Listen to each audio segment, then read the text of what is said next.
Narito na kami, guys. What number is that on the back? 308.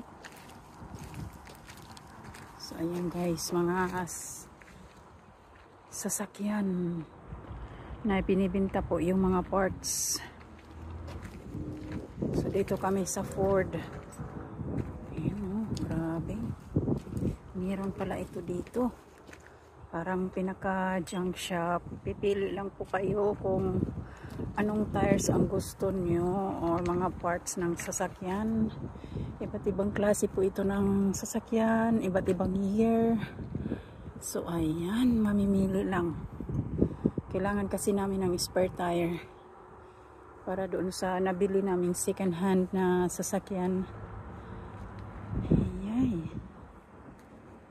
dami.